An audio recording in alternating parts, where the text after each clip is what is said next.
Good morning, good day, good afternoon, good evening, and good night. Ladies and gentlemen, my name is Stark, and welcome once again to this is the now third video in a series in which I am calling Stark Silver Linings. And in this series, if you haven't been watching the other two videos, we are taking a look at just how poorly I can play StarCraft 2 and learn from some of the mistakes I'll make along the way. As usual, we have myself playing the Red Zerg cache in the bottom left corner of Neoplanet S, and I still have not yet managed to change the tag. I will do that eventually one of these days, when I remember. Probably do it after this video, maybe, hopefully. If I don't, just give me a subtle reminder next time. And my opponent in the top right is the Blue Terran Bobbert. Yeah, Bobbert, or Bobert, something like that. I'm pretty sure I pronounced it properly. And in this game, as we've seen from the title, it's send in the Marines, because he actually uses a lot of Marines against me this game. I know, spoiler alert, but hey. I'm always having trouble sort of learning to deal with Marines and Marauders and Whittle Mines, and sort of like the infantry's type meta style. I'm having a lot of difficulty sort of figuring out what I'm going to do to try to counter it. Now, I know I could use Banelings, I could use Roaches, maybe some Hydralisks, some Ultralisks perhaps, but I'm still trying to sort of figuring out exactly how I'm going to go about it. And that's just because, playing against Terran's probably my favourite matchup, to be honest, to play as Zerg against them. I think ZVZ is probably my worst matchup, despite the fact most of the time, especially in the last maybe 5 or 6 games I've played against Zerg, I've actually managed to win them. And against Terran, I'm actually not doing very well, probably because I'm trying to figure out the best way to sort of deal with Marines, Marauders, stuff like that. Against a meching Terran, I'm not too bad. I generally, it's okay. But against infantry, I'm always sort of struggling, and I'm trying to figure out why. And hopefully, I learn a couple of things from this game to sort of help me out with that. And well, right now, neither of us have really done any scouting, which is kind of rough. I should have probably sent a drone up here probably about 2 minutes ago to sort of see if I could, before this wall was finished, obviously. Now I can't. But I do have my Overlord sort of. This is a little trick I learned playing in other games, to have this sort of sacrificial Overlord that will sort of make it to the base around the 7-minute mark, which will kind of give me a heads up on what he's actually building. And the way the trajectory I put it on is actually, I'll get to see this.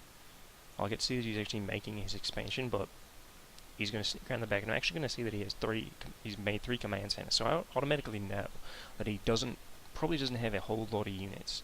Unfortunately for me, despite the fact I have this information, I haven't been making anything really.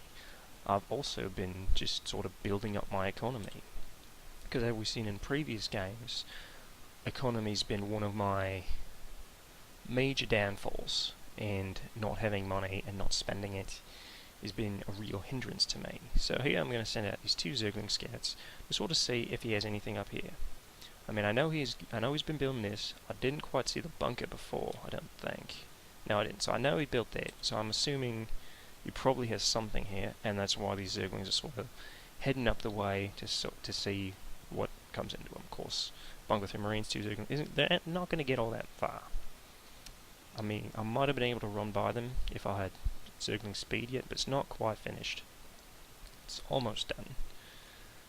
And again, right now, and now I've seen this, that he has got an actual 2 other command centers, and they're both he's just shining at SCVs, so he's actually doing a really great job on his economy. I actually kind of like this build that he's done. The triple command center, triple orbital, and you just get a lot of money. He's got the defensive bunker, which would sort of prevent anything from really getting to him, I should say. And since I saw this bunker here, I kind of felt like I should do banelings, just because maybe I could smash through. Because my thought process on this was if you built one bunker here, he's probably going to try to wall it off with maybe another bunker, maybe some more supply depots, so some banelings, and try to do a baneling bust on this might have been more beneficial to me. However, from what I recall, which I think is what we're actually going to see, is I don't actually make enough banelings to sort of break all of it. Or I do, and I just didn't use them properly. That's one thing I did learn, that I will be learning shortly, I think, is to either make more of them before I try to sort of smash through a wall, or I can make other stuff to go with it, like mainly more zerglings. Because I do enjoy using zerglings in the early stages of a game against Terran, since most of the things, with the exception of Hellions, and, well, Reapers kind of kill zerglings, but not as much as Hellions do. And zerglings are actually really effective at sort of controlling the early game, especially against a Terran that's using a lot of Marines. And does he even have effect? Yeah, he does have a factory. So, but let's see what. I don't think he actually makes any Hellions this game now, because he's playing a very infantry style. And see how many banelings do I have here? Got about 10 banelings there. Probably should have made the rest of these zerglings into banelings too, and then, made another, dozen or so zerglings to come with this. Because right now, these banelings can basically kill this wall and this bunker. But I'm pretty much out of everything, especially since I sent the zerglings in first like an idiot. So that's something I shouldn't have done. What I should have done is I should have sent the banelings in first, killed the stuff off, and then ran the lings by. Maybe I would have been able to actually kill these with the lings, and then sort of start picking off valuable SCVs, because he's actually got a lot of them. Yeah, he's got 60 workers to my 40, even though I'm sort of just getting my third base going up and now. But again, my income, it's alright this game. I mean, he's got mules really help a Terran's income like a lot. Especially since he's got 3 orbital commands, but he's not really using them all that much, which is kind of strange. I think with 3 orbital commands, and they're all at really high energy too. But that means, he can drop, right now, 2, 4. He can basically drop 6 mules in the next, 10 seconds or so. That would kind of skyrocket his income. Now he's building this 4th command center. So he's got a lot of command centers going, which is alright. Of course, as we've learned from previous games, that I needed to harass better, and I found that my unit of choice harass is generally Mutalisks. I like using him, especially since they do now have the nice healing out of combat. So, let's go take a look. See, I attack the dropships, but it doesn't click into me that he's building dropships. I don't know why, because when I see them later in the game, I'm like, oh crap, he's got dropships, which is the same thing that I did in the Protoss game previously. It's like, damn, he had a starport or a Stargate, and it didn't click into me that he's going for this heavy infantry ball, and my reaction to that is to make bloody swarm hosts. And I know in the last game I said don't leave swarm hosts out in the middle of nowhere, which I think is what I try to do. I try to set up this sort of swarm host funnel, in which, let's see what it's doing. Yeah, because it doesn't have that much right now. I think the army supply is actually in my favour. Actually, no, they're about even. So, anyways, yeah, what I was trying to do, because I actually make a lot of swarm hosts this game, because I remember on the last one I said, make 6 or 7 or 10 swarm hosts for them to actually be somewhat effective. And I think I make like 12 in this game, and they don't do anything, mainly because I'm going up against Marines, which is another one of my problems. I'm making the wrong kind of unit to counter what my opponent's doing. I mean, swarm hosts are really great, especially against like siege tanks, and they're good at assaulting and keeping pressure on an entrenched position. Unfortunately, for me, I don't get that opportunity in this game because I can't actually really get out here. And he's just chaining out these Marines, which, again, I'm having difficulty dealing with. Mainly because he's actually really good on his upgrades. He's already won one. I have +1 ranged attack, again, because I have, you know, okay, I didn't have 12, I had about 9. And they don't really do anything. And I borrow them in kind of a bad place. I mean, they pick up a couple of kills, but not a whole lot. And I just scans them and kills them all. So again, this is something, don't really ever do this, because it's a lot of money I just lost, like a ton of money. I'm already really far behind in the resource count, and I'm going to lose this base, mainly because I've got nothing to come and kill it with. Like, I've got a couple of banelings morphing. Like, really, I've got literally pretty much nothing to kill this with, because I lost all those swarm hosts back here for no reason. So it's something I really have to learn to do. See, this what the banelings, they kind of helped out. I mean, he got an alright split, but I had too many banelings at the time, so it really wouldn't matter. But again, he just changed out the Marines. If I just send in the Marines against me, and 9 times out of 10, you're probably going to win, just because I have such a hard time dealing with them. I mean, I have a really great bank right now of minerals, but I have no bloody gas, because I'm making a ton of gas-heavy units, making banelings, making zerglings, making swarm hosts. I lost probably about 1,000 gas on swarm hosts that didn't actually do anything. So there's a huge gas sink. Trying to get more bases up and running, but I still can't spend these minerals. I mean, right now, how many? I've got 9 lava right now. I probably could have just made, you know, the 18 zerglings, and then maybe transform them into banelings afterwards, after the fact, which would have been a good idea to do. But I kept making these mutalisks, and what I really should have done, I really should have started getting upgrades. I do have an evolution chamber, but I'm not really doing all that much. I mean, I'm just now 17 minutes in starting ground armor, which is kind of... So, I think this game's actually going to be over soon, because I realised that I can't really kill this army with what I got. I mean, a couple of things I learned from this game about... Again, I made the wrong type of unit. I stayed on... I really need to get out of the habit of making swarm hosts. I mean, if I got this into a hive earlier, I don't think I even get a chance to make a hive. But if I did, could have got some vipers. Vipers would have helped nicely with this, because you can blind and cloud the Marines, especially for using zerglings. You just chain blind and cloud on them, and lets your zerglings sort of get into position and to start clawing away. Obviously, the Marines can still fire in the blind and cloud against zerglings that are, you know, clawing the face off. And this is another thing that I sort of forgot. Oh yeah, he's got dropships, so he can do that, then just kind of drop in and kind of just destroy this. Of course, at this point, you know, I do have a bunch of banelings out, so they can kill him pretty okay. But he manages to pick it up in his dropships relatively easy. And this is the other thing that I'm having trouble sort of dealing with. I think in order to, you know, maybe prevent some of this from happening, what I could have done is built a couple of spore crawlers.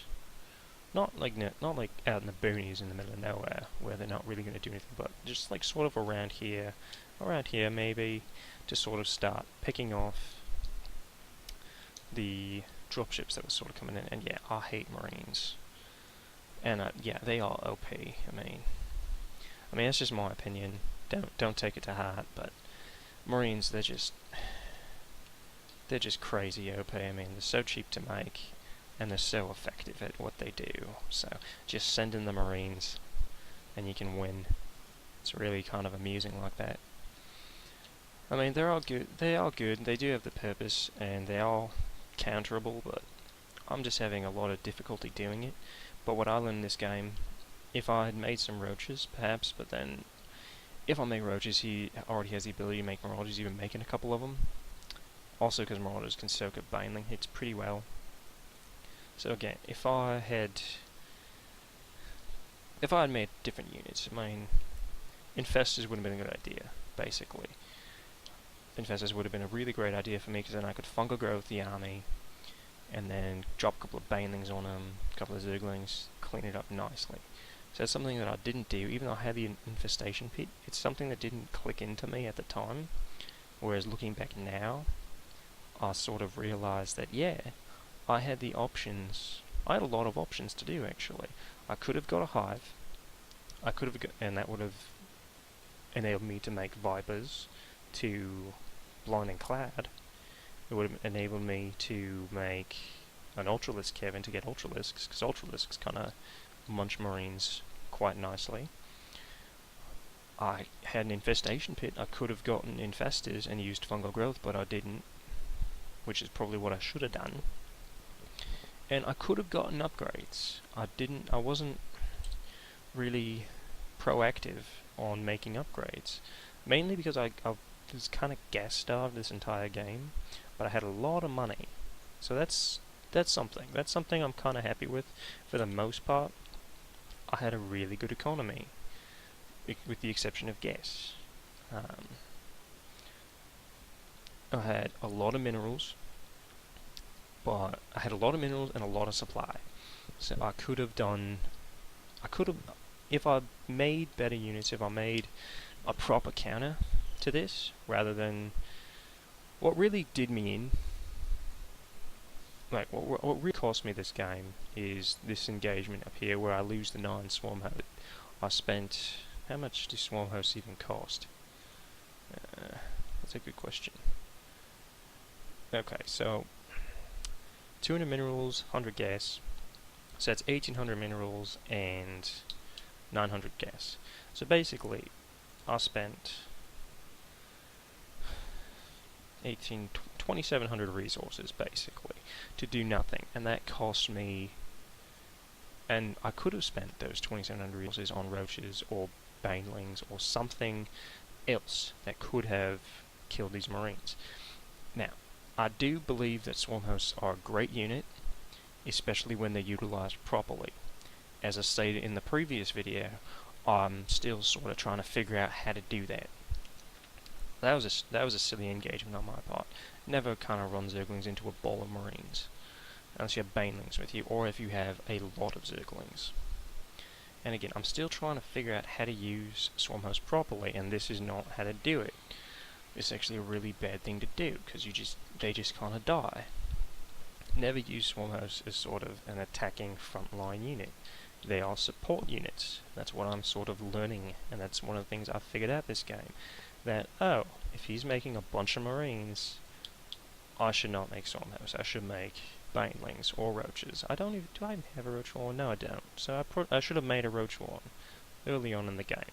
That would have definitely been helpful. So, I learned a couple of things with this game. I learned that I had a better economy, and having a better economy allowed me to make more stuff. Unfortunately, I didn't make the right kind of stuff, but hey, nobody's perfect, right? I learned that I really should make...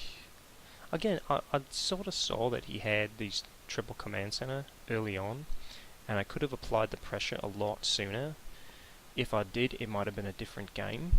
If I had actually smashed this properly with maybe another half a dozen banelings or so, maybe another dozen or 2 dozen zerglings at the time, I probably could have killed a bunch of stuff, because we didn't really have this kind of production until sometime after that. I mean, let's take a look back at that.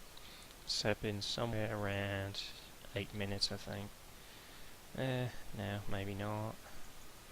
Sort of speed it up. There it goes. So, like right now, I only have, let's see, 8, 16. I only have 18 units right now. If I had maybe, I don't know, 30 or so another 12 zerglings. Because right now he's got what? He's got 6 marines. Again, I shouldn't have led with the zerglings, because that was kind of stupid of me.